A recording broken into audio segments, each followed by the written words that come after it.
بسم اللہ الرحمن الرحیم۔ روزوں سے متعلق ہماری جو نشستیں چل رہی ہیں ان میں اب اگلا سوال زیر بحث لاتے ہیں۔ روزوں سے متعلق ایک اہم سوال جو کیا جاتا ہے وہ یہ ہے کہ روزے کا مقصد کیا ہے، اور جو بھی اس کا مقصد ہے وہ کس طرح حاصل ہوتا ہے، یعنی اس کا حصول کیسے ممکن ہے۔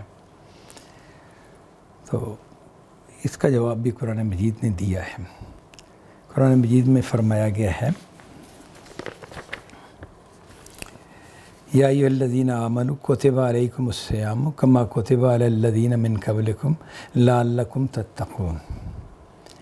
یہ آیت کا ابتدائی ٹکڑا تو وہی ہے جو ہم نے پچھلے سوال میں زیر بحث لائے تھے، لیکن اس کا آخری حصہ جو ہم نے وہاں چھوڑ دیا تھا وہ اس سوال کا جواب ہے، لعلکم تتقون۔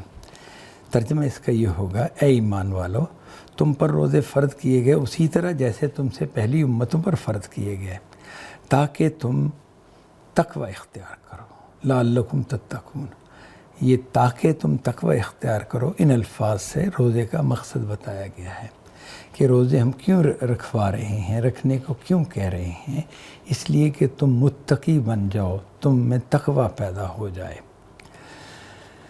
یہ سوال کہ روزے سے تقوی کیسے پیدا ہوتا ہے اور تقوی کیا چیز ہوتی ہے، ان دونوں کو اب ہم دیکھتے ہیں کہ تقوی کیا چیز ہے۔ تقوی کا جو لفظ ہے یہ عربی کے اعتبار سے اگر ہم دیکھیں تو وقا یقی سے ہے، وقا یقی کے مادے سے ہے۔ اس کا معنی ہے بچنا، پرہیز کرنا، گریز کرنا، بچنا۔ تو تقوی ایک ایسی حقیقت ہے کہ جو انسانی زندگی کی بنیادی صفت ہے۔ اگر اس کو لفظی معنوں میں لیں، اگر اس کو شرعی معنوں میں لیں گے تو پھر وہ اس کے خاص مفہوم ہے، میں اسے بھی واضح کرتا ہوں۔ پہلے ہم اس کو اس کے جو لفظی معنی ہے، جو کامن ٹو آل ہے، جس میں شریعت کا ذکر آئے نہ آئے، وہ بہرحال وہ مفہوم اس کا بنتا ہے۔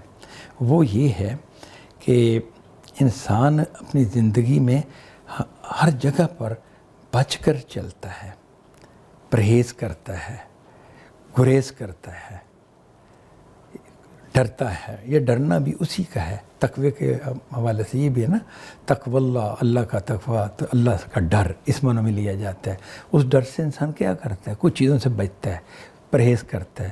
متقی آدمی کو پرہیزگار کہتے ہیں۔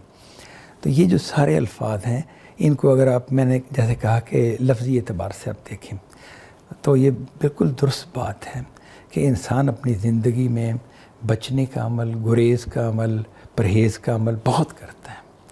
آپ انسانی زندگی میں مطالعہ کریں تو آپ یہ دیکھیں کہ انسان بیمار ہوتا ہے، ڈاکٹر کے پاس جاتا ہے تو وہ اسے کہتا ہے کہ بھئی یہ تمہارا جو بیماری ہے اس کی دوا یہ ہے اور فلاں فلاں چیزوں سے تمہیں پرہیز کرنی ہے، یعنی بچنا ہے، نہیں بچو گے تو مارے جاؤ گے۔ ہم اپنے بچے کو تعلیم دینے کے لیے چھوٹے سے بچے کو اسکول میں داخل کراتے ہیں، کیوں کراتے ہیں؟ اس لیے کہ ہم ڈرتے ہیں کہ اگر تعلیم کے لیے اسے اسکول میں داخل نہ کرایا گیا تو وہ ان پڑھ رہ جائے گا، وہ زندگی کے جو چیلنجز ہیں ان کا مقابلہ نہیں کر سکے گا۔ تو اسے ہم بچانا چاہتے ہیں ان ناکامیوں سے، ان نقصانات سے جو تعلیم نہ ہونے کی صورت میں اس کو پہنچ سکتے ہیں۔ اسی طرح کھیل کود میں ہم اسے کہتے ہیں کہ ان کھیلوں سے پرہیز کرو جس میں چوٹ لگنے کا خطرہ ہے، جس میں کوئی اور معاملہ ہے، کسی بھی خرابی کا خطرہ ہے۔ تو یہ ہم خود بچتے ہیں۔ ہم جب گاڑی چلا رہے ہوتے ہیں تب بریک اگر نہ ہو تو ہم کہتے ہیں نہیں گاڑی نہیں چلانی، اس کی تو بریک فیل ہے۔ تو کیونکہ جب ہم بچنا ضروری ہوگا، سامنے سے گاڑی آ رہی ہے یا کوئی اور مسئلہ ہے یا ہمیں بریک لگانی پڑی، رکنا ہے تو نہیں رک سکیں گے۔ تو ہم کہتے ہیں اگر رکنا ممکن نہیں ہمارے لیے اور ہو سکتا ہے موقع رکنے کا آ جائے تو ہم تو سفر ہی نہیں شروع کریں گے، ہم یعنی گاڑی میں بیٹھیں گے ہی نہیں۔ تو اس کا مطلب بچنا ہماری زندگی کو گھیرے ہوئے ہے، پرہیز گھیرے ہوئے ایک ایک جگہ آپ غور کرتے چلے جائیں۔ میں نے تو چند چیزوں کی طرف اشارہ کیا ہے، یعنی کہ ماں باپ کو کیا فکر ہوتی ہے اولاد کے حوالے سے کہ اگر بچہ ان دوستوں میں بیٹھتا رہا جیسے وہ اس کے دوست ہیں تو وہ تو بگڑ جائے گا، اس کے اخلاق خراب ہو جائیں گے، فلاں مسئلہ ہو جائے گا، فلاں مسئلہ۔ اب وہ بچاتی ہیں اس کو کہ نہ ان کے پاس نہ بیٹھو، ان کے پاس بیٹھنے سے بچو، پرہیز کرو، یہ تمہیں نقصان پہنچائیں گے۔ نقصانات سے بچنا یہ تو ساری زندگی کی کہانی ہے۔ جو نقصان سے بچتا ہے اسے ہم سمجھدار کہتے ہیں، عقل مند کہتے ہیں۔ تو یہ تو ہوا تقویٰ کا ایک لفظی مفہوم، اور دینی مفہوم کیا ہے کہ آپ پرہیز کریں ان حقائق کے ساتھ ٹکرانے سے جن حقائق کا آپ کو نقصان ہوگا۔ وہ حقائق آپ آنکھوں سے تو نہیں دیکھ سکتے، کیونکہ آنکھوں سے دیکھتے ہوتے تو آپ خود ہی بچتے۔ سامنے سے گاڑی آ رہی ہے، مجھے سڑک سے ایک طرف ہو جانا ہے، یہ تو آپ کر ہی سکتے ہیں۔ لیکن کچھ حقائق جو ہماری عقل اور فطرت جانتی ہے جن کو، ان کو اگر آنکھوں سے نہیں ہم دیکھتے، اپنے جذبات میں، اپنے مفادات میں، اپنی خواہشات میں گم ان حقائق کو ہم بھول جاتے ہیں، تو پھر ہم ان سے نہیں بچتے۔ ٹھیک ہے، ہم ناشکری کا رویہ اختیار کر لیتے ہیں، کوئی ایسا کہ بھئی فلاں عمل کرنے کا کوئی نقصان تو ہو نہیں رہا، تو ہم وہ عمل کر لیتے ہیں۔ اور ظاہر ہے وہ چوری ڈاکہ بھی ہو سکتا ہے، اور وہ کوئی اور برائی بھی ہو سکتی ہے، کسی کو نقصان پہنچانا بھی ہو سکتا ہے، اپنے غصے کا بے جا اظہار بھی ہو سکتا ہے، تو ہم ان سے نہیں پرہیز کرتے۔ لیکن ان سب چیزوں کے تو نتائج نکلنے ہیں، اخلاقی پہلو سارے زیر بحث آنے ہیں۔ جب یہ سب زیر بحث آئیں گے تو پھر ہمیں کہا گیا ہے کہ جو دکھائی نہیں دینے والی چیزیں لیکن حقائق ہیں، تمہاری عقل ان کا حقیقت ہونا سمجھتی ہے، تمہاری فطرت ان کو پہچانتی ہے، ان کی برائی کو پہچانتی ہے، ان کی خرابی کو پہچانتی ہے، ان سے بچو۔ پھر شریعت نے باقاعدہ ان کو ایک طریقے سے آپ کو بتا دیا کہ یہ برے اعمال ہیں جو خدا کے ہاں ناپسندیدہ ہیں، جو خدا کے ہاں گناہ ہیں، جو خدا کے ہاں سرکشی ہیں، ان سے آپ کو بچنا ہے۔ تو پھر اس آدمی کو ہم متقی کہتے ہیں۔ اب روزہ جو ہے وہ ہمیں تقویٰ سکھاتا ہے۔ یہ یعنی جو سوال تھا وہ یہ کہ تقویٰ کیسے سکھاتا ہے، بچنا کیسے سکھاتا ہے؟ وہ اللہ تعالیٰ نے مشق کرائی ہے روزے کے ذریعے سے۔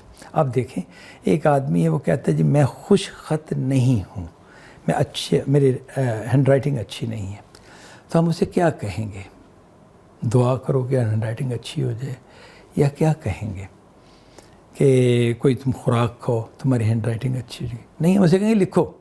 وہ کہتے ہیں میں تو اچھا نہیں لکھ سکتا، ہم کہیں لکھو۔ ایک آدمی کہتے ہیں میں سائیکل چلانا نہیں جانتا، یا میں موٹر سائیکل چلانا نہیں جانتا، گاڑی چلانا نہیں جانتا، تو ہم کیا کہیں گے؟ گاڑی چلاؤ، موٹر سائیکل چلاؤ۔ وہ کہتے ہیں میں گر جاؤں گا، انہوں نے کہ کوشش کرنا کہ نہ گرو، ٹھیک ہے، اور کوشش کرو، ہمت کرو اس کام کو کرنے کی جو کام تمہیں نہیں آتا۔ تو انسان کہتا ہے کہ مجھے بچنا نہیں آتا ان حقائق سے جو آنکھوں سے دکھائی نہیں دیتے اور عقل اور فطرت جانتی ہے۔ مذہب نے بتائے ہوئے ہیں کہ ان سے بچنا ضروری ہے، ورنہ گناہ گار ہوگے، کہ برے انسان ہوگے، نقصان دہ ہوگے اپنی ذات کے لیے بھی اور خدا کے ہاں نہ اس کی ناراضی مول لے لوگے، تو ان سے بچو۔ تو بندہ کہتا ہے کہ میرے لیے بڑا مشکل ہوتا ہے اپنی خواہشات پہ قابو پانا، اپنے مفادات کو چھوڑنا۔ تو پھر اسے کہ اچھا ایسے ہے کہ تم کھانا پینا جو ہے نا اس سے رک جاؤ چند گھنٹوں کے لیے۔ تم جنسی تعلق جو تمہارے لیے جائز ہے، فطرت کا تقاضا ہے، خدا نے خود پیدا کیا ہوا ہے وہ تقاضا، اور اس کا راستہ بھی خدا نے بنایا ہے، خدا نے انسان کو میسر کیا ہے، تو اس سے رک جاؤ کچھ دیر کے لیے، یعنی ان لمیٹڈ نہیں ہے، ایک لمیٹڈ ٹائم کے لیے۔ اور اسی طرح کھانے پینے سے رک جاؤ، پیاس ہے برداشت کرو پیاس کو۔ تو انسان کو مباح چیزوں سے، جائز چیزوں سے روکنے کی مشق کرائی ہے۔ تو جب وہ مباح چیزوں سے روکنا سیکھ جاتا ہے، اس کا جسم اس سے ایڈجسٹ کر جاتا ہے، اس کی عقل اس سے ایڈجسٹ کر جاتی ہے، اس کی طبیعت اس پر ٹک جاتی ہے، تو حرام چیزیں جن کا حرام ہونا تو اسے واضح ہے، ایمان کی بنا پہ واضح ہے، ویسے وہ بری چیزیں ہیں، وہ انسان کی فطرت بھی ان کی برائی پہچانتی ہے، تو ان سے رکنا اس کے لیے آسان ہو جاتا ہے۔ بڑا سمپل فارمولہ اور سمپل اصول ہے کہ اللہ تعالیٰ نے کہا کہ اچھا رک نہیں پاتے، ترک نہیں کر پاتے گناہوں کو، اچھا تم فلاں جائز چیزوں کو، مباح چیزوں کو ترک کرنا شروع کرو، تو تمہیں ترک کرنا تمہاری زندگی میں داخل ہو جائے گا، تم ترک کرنے والے لوگوں میں شامل ہو جاؤ گے، اور پھر تمہارے لیے ممکن ہوگا کہ تم برائیوں کو بھی ترک کر سکو۔ تو یہ وہ طریقہ ہے جس سے روزے کے ذریعے سے خدا ہمارے اندر تقویٰ پیدا کرتے ہیں۔ وآخر دعوانا ان الحمد للہ رب العالمین۔